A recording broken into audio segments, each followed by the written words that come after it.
started making sculptures in 2003. I'm self-taught. I was living in Rio at the time and I started experimenting with packing tape to make body cast.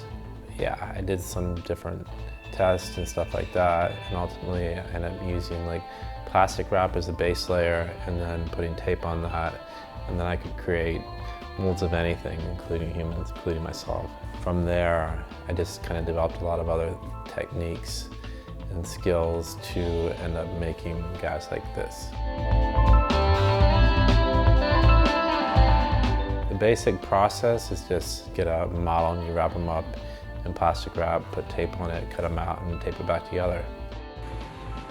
When I make sculptures, I try to put them in a static pose. Like, I don't make some guy like running like this, because then you know it's not real, but a guy that's just like standing or on the phone or sleeping or whatever like that, there's no way to tell if they're real or not, even at 2 inches. It could be real, these could be people standing here. I mean, they'd be good to stand so still, but it's possible. Normally for a show, I kind of have some pieces in mind and then I pick a title. In this case too, the title was From Here to Nowhere, and usually my titles have a sort of philosophical kind of backbone to it that's usually sort of more of an absurdist.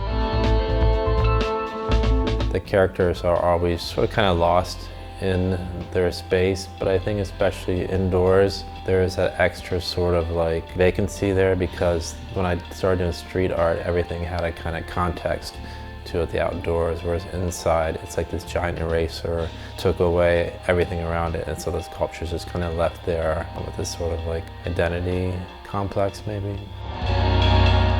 Some of the pieces, like the girl with the long jump rope, for instance, this was kind of actually inspired by the activist Greta Thunberg, because she's always talking about how, here we are kids and we have to take on all the problems the adults created. And so the jump rope, almost for me, is the situation, but also the past. So kids don't even know they're gonna get ready to jump the rope, but it's too long for them to succeed.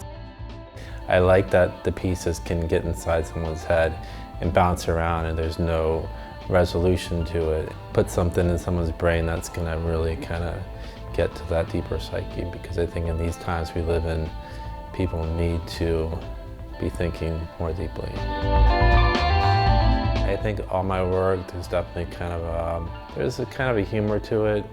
Sometimes it can be playful, sometimes it can be a little heavy. I like the characters, they're cool, and I like the fact that they can't see, because then they're fighting blind, and so they don't realize it, but they fucking knock the ref out. And so this is sort of the idea of like from here to nowhere too. It's like, okay, we're here, but where are we going? And they're just sort of lost. And so the idea was that even though the ref's dead and these guys are waiting, things just kept going on. And again, these kind of things, you can see them as a metaphor to a political situation today, and just things are structured yet they don't make any sense, and so I think it works, and it's a lot of fun.